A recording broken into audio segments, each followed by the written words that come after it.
Sur les ondes de Signe FM 96.7, c'est l'heure de la chronique sportive avec Jérémy Camira. Toffoli propulse les Canadiens en demi-finale. On a 17h30 et oui, exceptionnellement, on a un peu d'avance dans notre plan de match. 17h30 et on accueille Jérémy Camira au bout du fil. Comment ça va? Ça va très bien, Félix, et toi? Ça va très bien. Hier, Jérémy, le Canadien, a joué un match contre le Lightning de Tampa Bay. On s'attendait pas à grand-chose pour les gens qui l'écoutaient à la télé et même les gens sur place. Mais finalement, le résultat final et comment le match s'est joué, c'est probablement la meilleure façon de perdre un match pour le Canadien et c'est le résultat idéal pour le Canadien. Défaite de 3-2 contre Tampa Bay, mais dans un match où il y a eu de l'effort, où il y a eu un certain spectacle et le Canadien n'a pas récolté un point, ce qui est bon pour le rang au repêchage. Qu'est-ce que tu en penses?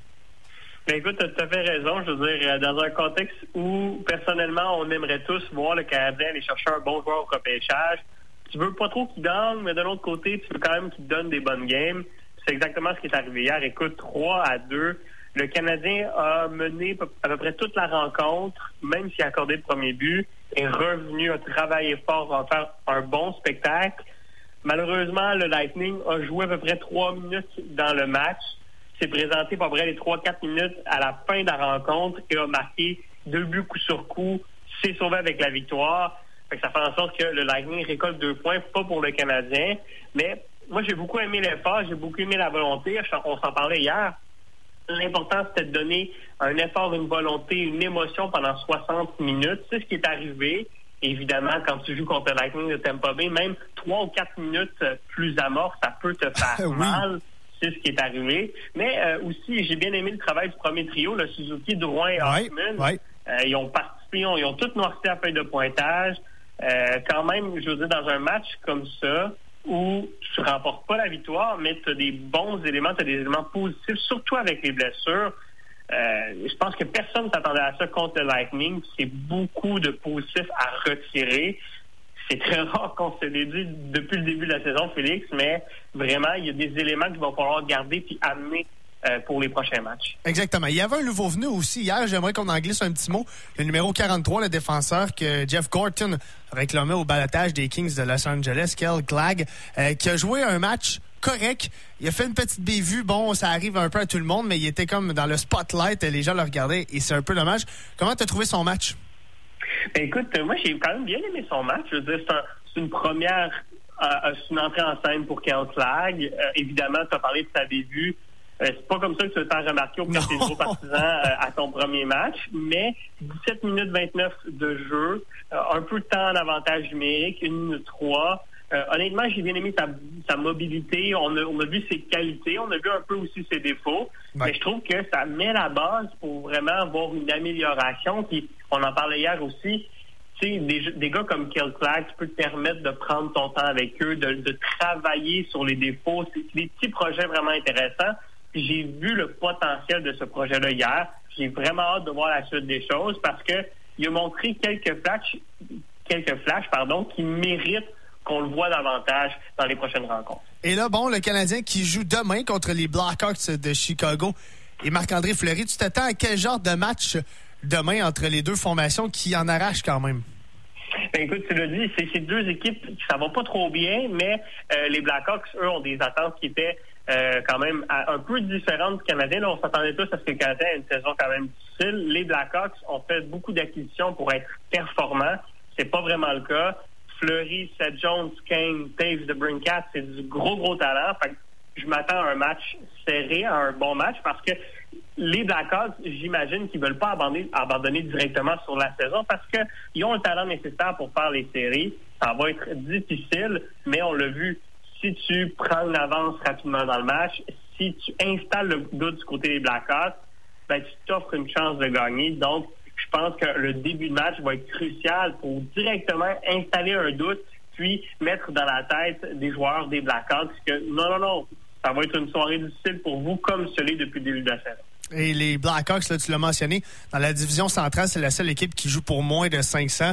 Donc, c'est une équipe qui veut se mettre à gagner rapidement. Et comme on se parle pas demain, Jérémy, j'ai quand même envie de faire le segment Qui versus qui parce que je l'adore et j'ai préparé pour toi 3 duels et ça va comme suit. Le premier duel, c'est Nick Suzuki qui a connu un fort match hier contre un joueur un peu de son gabarit, Alex DeBrincat.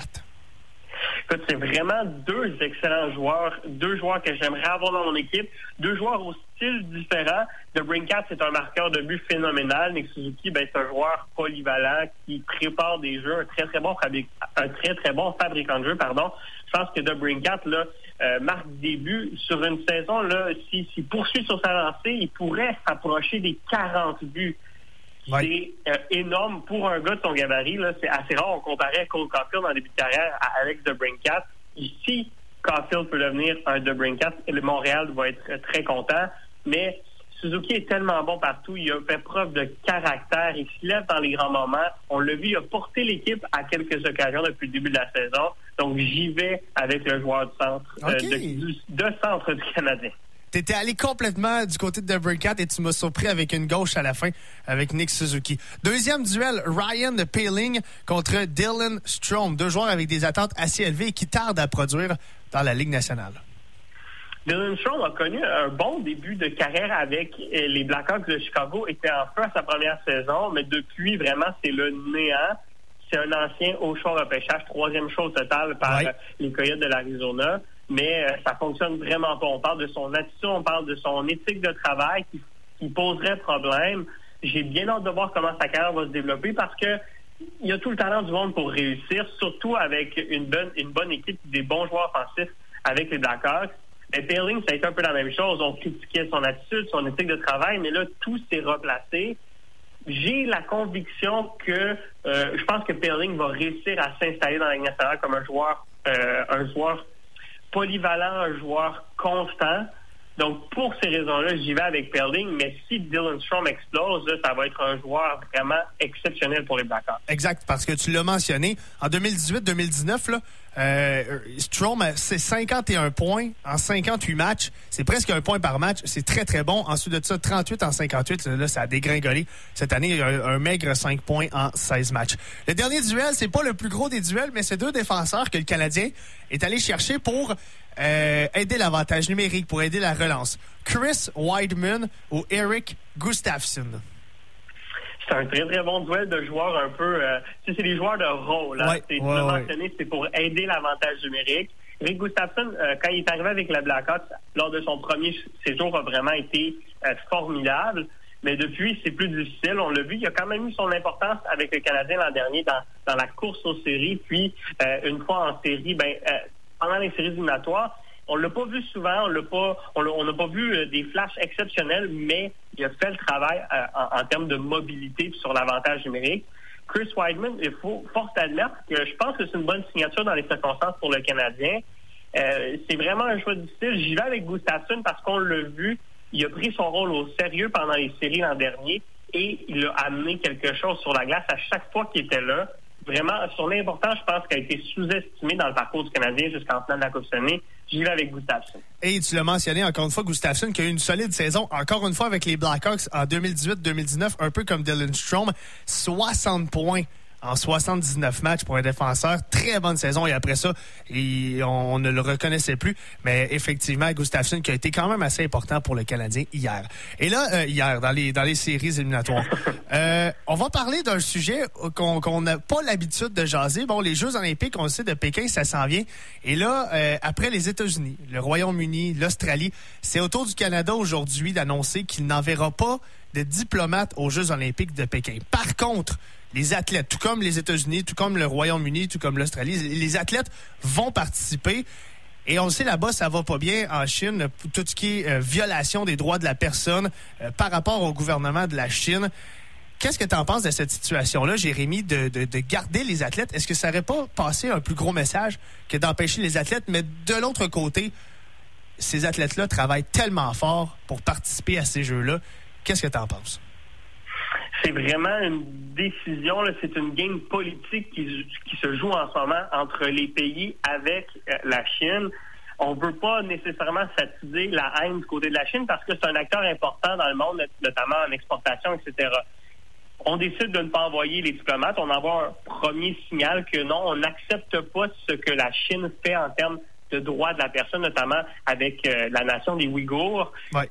Mais comme tu l'as mentionné, on décide d'envoyer des athlètes tout de même. Je comprends que c'est des personnes, des humains, des hommes, des femmes qui travaillent toute leur vie pour ces quelques semaines de gloire-là aux Jeux olympiques. Mais pour moi, c'est vraiment une décision en demi-teinte. De ne pas envoyer des athlètes, c'est vraiment le signal le plus fort que tu aurais pu envoyer finalement.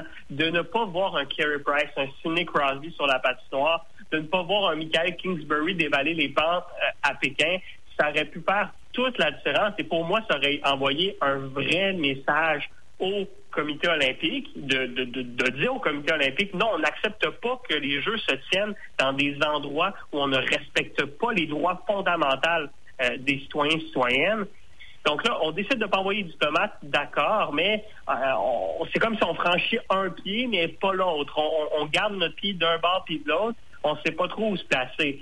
Je pense que si on avait vraiment voulu y aller complètement et vraiment envoyer le plus fort signal possible, on aurait dû refuser d'envoyer nos athlètes pour vraiment envoyer le message que c'est inacceptable de tenir des Jeux olympiques qui ont des valeurs vraiment, de belles valeurs au départ. Le camp 500 en Chine, je me pose des questions sur les motivations réelles du comité olympique. Est-ce que c'est pas plus l'argent que de maintenir les belles valeurs de cette compétition-là au départ? Ça va être le fun quand même de voir les joueurs, là. On va tous regarder l'équipe canadienne de hockey essayer de remporter une médaille d'or. On va tous suivre nos athlètes. Mais en regardant ces compétitions-là, j'ai comme l'impression qu'on va encore une fois dévier le regard sur les atrocités qui se passent en Chine. Puis au final, je pense que c'est la plus grande déception que j'ai en voyant ce genre de décisions-là prises par les États-Unis, le Canada, des pays importants dans le monde. Mais Jérémy, est-ce que c'est pas aussi une question de marketing? Et là, je comprends ton point. C'est sûr et certain que ça a renvoyé un solide message. Mais d'empêcher les athlètes, d'une part, tu te les mets beaucoup à dos.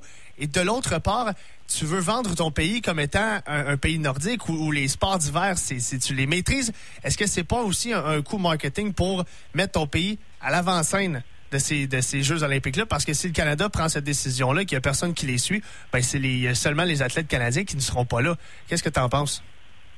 Exactement. C'est sûr que si un seul pays prend cette décision-là, ça va être difficile de la maintenir parce que tu as besoin d'y aller. Tu as besoin d'y aller en bloc là, exact. Ce genre de décision-là. Puis tu l'as mentionné, c'est un jeu d'image. C'est un jeu de marketing maintenant des Jeux olympiques. Tu veux montrer que tu es un beau pays, tout se passe bien. Et c'est le but de la Chine présentement. Là. La Chine n'est pas contente de voir les diplomates refuser de venir aux Jeux olympiques. La Chine, c'était une occasion pour elle de montrer que malgré ce qui se passe, on est une belle nation, ça se passe bien, on montre une bonne image au reste du monde. Donc, je comprends vraiment les motivations politiques et marketing des pays d'envoyer leurs athlètes parce qu'on veut aussi faire bonne image partout dans le monde. C'est vraiment une vitrine pour ton pays sur la planète entière. Donc, c'est un jeu politique. Évidemment qu'il y a beaucoup de tractions qui se font. C'est des décisions très, très importantes. Donc, c'est décevant, mais comme tu l'as dit, il faut comprendre les motivations derrière les décisions des pays. Exactement. Ce sera un dossier qui est à suivre parce que c'est pas coulé dans le béton que de refuser l'accès aux athlètes. Peut-être que certains pays iront jusque-là et ça peut faire effet boule de neige. Je rappelle, Jérémy, en terminant, que le Canadien joue demain contre les Blackhawks de Chicago à 19h. On se parlera pas malheureusement, mais on aura la chance lundi prochain de se reparler. Et la semaine prochaine, ce sera peut-être une formule une formule spéciale où on revisitera ce qui nous a marqué dans l'année 2021. On s'en reparle évidemment lundi à 17h45 encore une fois. Jérémy, je te souhaite une bonne fin de semaine, une belle fin de semaine et des bons matchs du Canadien. À toi aussi, Félix. Bye-bye. Merci beaucoup. Bye-bye.